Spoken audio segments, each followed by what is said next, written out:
Guys, may nauuso ngayong scam sa mga online transaction at ang tawag nila dito nung iba ay middleman scam o yung middleman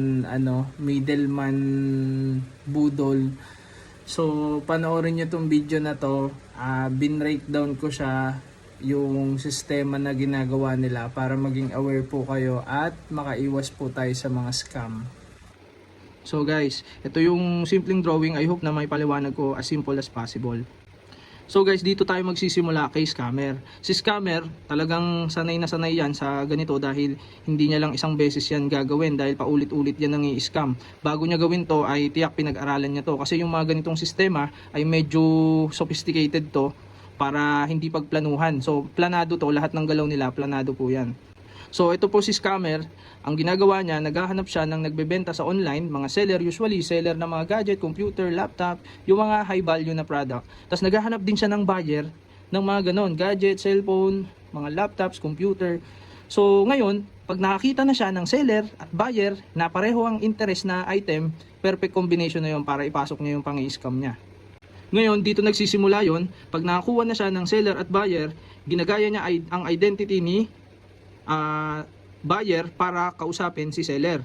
Ngayon naman, ginagaya na naman ang identity ni seller para kausapin si buyer.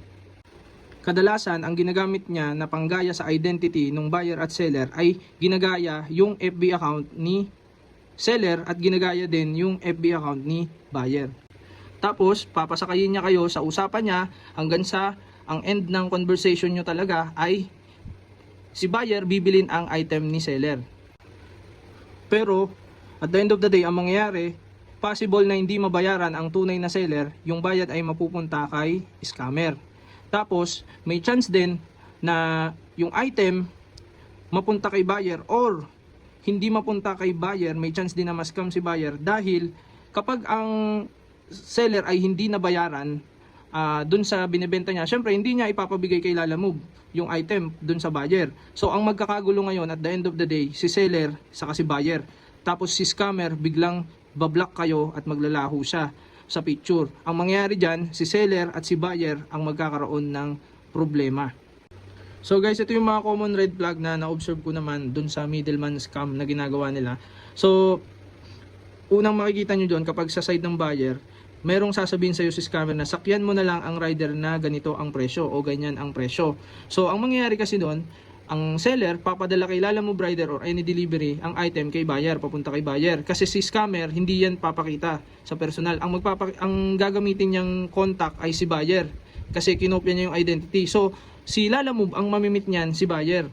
Tapos si buyer, ang presyo sa kanya ni scammer, halimbawa cellphone na ang benta talaga 20,000. Pagdating dito kay buyer, 12,000 na lang yan o 10,000 para mas magkaroon ng urgency to na bilhin agad yung item kasi nga mura. So para ma-hook si buyer ni scammer, mas mura niya binebenta. Pero ang alam nila Lalamove, ang babayaran ng buyer kay seller ay 20,000 at hindi ibibigay ang item hanggat hindi na babayaran. Pero pagdating kay buyer, ang alam niya babayad niya lang ay 10,000, 12,000, mas mababa. So kaya bago pa mangyari yon, sinasabihan na agad ni scammer si buyer na sakyan mo na lang ang rider na ganito ang presyo. So yan yung isang red flag. Kapag nakita nyo yan, ibig sabihin, yung alam nila Lalamove na 20,000 dapat babayaran, hindi tugma sa sinabi sa iyo nung scammer na 12,000 lang o 10,000 lang ang babayaran. Red flag na agad yun. Kailangan dun pa lang ay mag-signal na agad yun na iwasan mo na yun. Huwag ka na mag-send ng GCash kasi baka ma-scam ka nga. So pangalawa, pag may sinend na GCash scammer, usually hindi yan nagpapakilala ng identity. Laging nakatago yan, hindi yan magpapakita ng identity. Ang GCash na ginagamit nila, registered o pero unverified. So hindi mo ma-trace ang identity ng GCash nila. Unverified yung lalabas doon. So kaya kung nakita nyo na unverified, wag nyo na pong ituloy yung transaction nyo na yun. Ano pa? Usually, mas murang presyo compare sa market price. So yun, mas murang presyo, hinuhook kayo doon.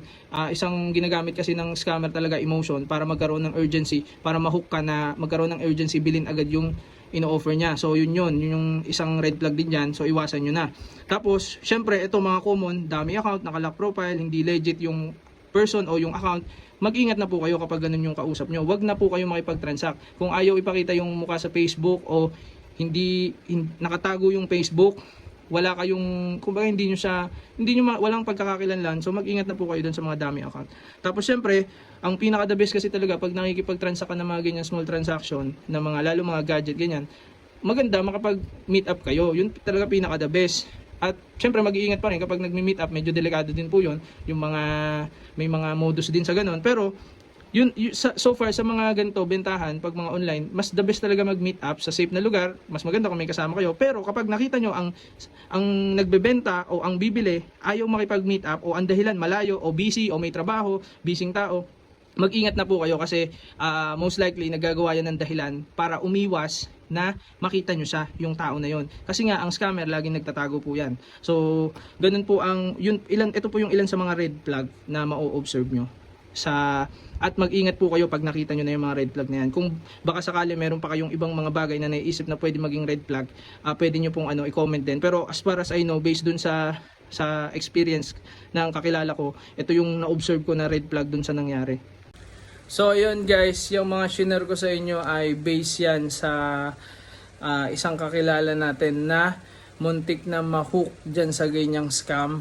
So kaya share ko sa inyo to for awareness lang, at sana kahit papano na inform kayo. Ayun lang guys, para sa mga nagtatransact online, mag-ingat po kayo, maging mapagmasid at maging maingat po sa bawat transaction na gagawin nyo, lalong-lalo na kapag online transaction po. So mas magandang maging wais na po kesa maabala tayo, at syempre kesa makuwanan tayo ng pera at mga bagay na pinaghirapan po natin. So yun lang po, and God bless po.